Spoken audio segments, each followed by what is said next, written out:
Olá, eu me chamo Brenda Luana Pêssego e irei apresentar a pesquisa denominada As Mudanças na Paisagem no Oeste de Santa Catarina sob a perspectiva da história ambiental, entre as décadas de 1960 a 1980. A pesquisa foi construída em conjunto com a orientadora professora doutora Samira Perucchi Moreto e a Fronteiras, Laboratório de História Ambiental da UFFS. Antes da Guerra da Contestado, o oeste catarinense era ocupado por indígenas e caboclos que praticavam a subsistência e não possuíam comprovação legal de posse da terra. No início do século XX, o Estado concedeu as terras devolutas a companhias colonizadoras, as quais venderam os lotes a colonos oriundos, sobretudo do Rio Grande do Sul. As áreas eram cobertas por duas fitofisionomias do bioma Mata Atlântica, a floresta umbral mista e a floresta estacional decidual. Ambas foram reduzidas pelas ações antrópicas na paisagem. As serrarias e madeireiras aumentaram na região, e o produto do extrativismo era escoado para a Argentina através de balsas, via Rio Uruguai, uma vez que o oeste de Santa Catarina ainda não possuía estradas para o transporte da madeira. Os anos de 1960 marcaram então o início da agroindústria, considerando o Código Florestal de 1965, a Revolução Verde, a mecanização agrícola, os agrotóxicos e a introdução de espécies exóticas. Assim, a produção indígena e cabocla foi drasticamente minimizada pela agroindústria, que efetivou-se internacionalmente no final da década de 1980.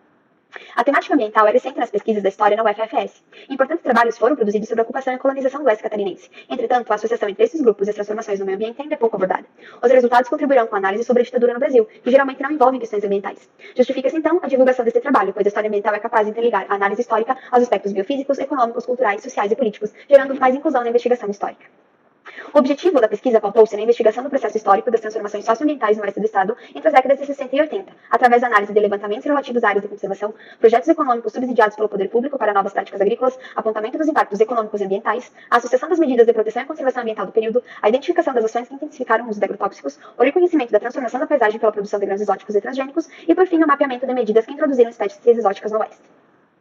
O presente projeto, então, foi desenvolvido a partir da metodologia proposta pela corrente da história ambiental. As alterações no meio natural são recorrentes em diferentes partes do mundo, e muitos pesquisadores acreditam que tais mudanças resultam da atividade de um catalisador, os seres humanos. Historiadores ambientais vêm analisando essas ocorrências, pois tais questões são latentes e afetam não somente o meio ambiente, como também os demais seres que fazem parte dos ecossistemas nele existentes. Essa vertente surgiu devido às novas preocupações da humanidade para com o meio ambiente durante as décadas de 60 e 70, momento em que iniciou-se um movimento ambientalista internacional. A história ambiental é também caracterizada pela interdisciplinaridade, uma vez que seu objeto de estudo pauta-se na investigação do lugar e do papel da esfera natural em relação à existência humana e suas associações para com a paisagem, que transforma-se em um documento a ser analisado. Tal perspectiva tem como premissa ampliar a compreensão de como os sujeitos são afetados pelo ambiente natural ao longo do tempo e, ao mesmo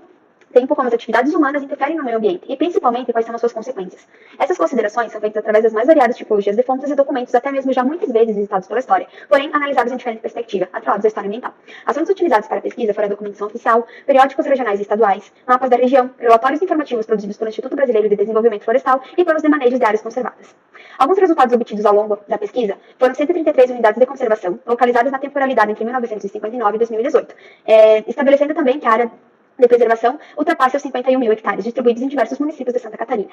Foi realizada também, ao longo dos meses, uma análise referente às informações sobre reflorestamento, pinos e eucalipto. Tais resultados demonstram que os recursos florestais e a forte atividade extrativista possuem um tamanho importância capaz de gerar a necessidade de criação da Lei 4.771, a qual diz respeito ao Código Florestal de 1965, oferecendo-se suporte e incentivos fiscais e a permissão de aplicação do imposto de renda sobre a prática do reflorestamento. Esse cenário não significou a preocupação do poder público com a preservação da mata nativa. Pelo contrário, mais uma vez, o governo demonstrou-se interessado principalmente com o campo econômico, levando-se em consideração a ação de reflorestamento a partir da introdução de espécies exóticas, sobretudo pinos e eucalipto, devido à maturação precoce em relação às espécies nativas da região. É importante destacar também que os subsídios estaduais e federais para a efetivação das ações de empresas e famílias colonizadoras no oeste de Santa Catarina foram os principais responsáveis pelo início da profunda modificação do referido espaço, especialmente no que diz respeito ao aumento do extrativismo, à construção de madeireiras e serrarias e à introdução de lavouras. Tais aspectos embasaram um intenso discurso de progresso e desenvolvimento, o qual repercute até a atualidade, em detrimento das práticas agrícolas efetuadas pelas populações indígenas e caboclas, que há muito tempo já ocupavam a região e passaram a ser desqualificadas no que tange ao uso da terra.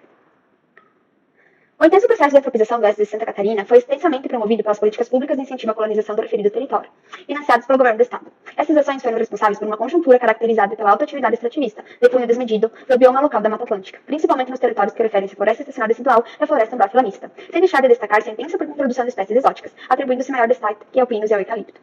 O recorte temporal entre as décadas de 60 e 80 é evidenciado na perspectiva da história ambiental pela ascensão e instauração da agroindústria, que, segundo os modos da Revolução Verde, a partir da mecanização agrícola e do uso exponencial de agrotóxicos, fertilizantes e insumos químicos, teve sua direção oposta às práticas caboclas e indígenas em relação ao manejo do meio ambiente. Através da análise da legislação e dos incentivos ao desenvolvimento da agroindústria, é possível afirmar que tais atividades catalisaram o desmatamento e proporcionaram a descaracterização da paisagem e a alteração de fronteiras ambientais na região, bem como pode-se verificar que o oeste catarinense sofreu um processo de transformação no que tange ao meio ambiente e à utilização de recursos naturais, consequências provocadas em razão de discursos colonialistas de desenvolvimento e progresso socioeconômico. Tais perspectivas foram também respaldadas pelas concepções desenvolvimentistas reverberadas durante o período ditatorial brasileiro e pelo contexto mundial das grandes acelerações, os quais transformaram significativamente a paisagem ambiental, social, econômica e cultural da porção oestina do estado de Santa Catarina. Por fim, destaca-se ademais a prática do reflorestamento após os períodos de grande exploração em prol das indústrias madeireiras, criando-se extensas áreas características pela monocultura,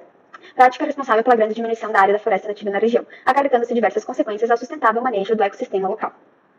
Aqui eu apresento as principais referências utilizadas para a pesquisa e gostaria de agradecer à orientadora Samira Perucchi Moreira, ao Laboratório Fronteiras e também à FAPESC e à Universidade Federal da Fronteira Sul. Obrigada.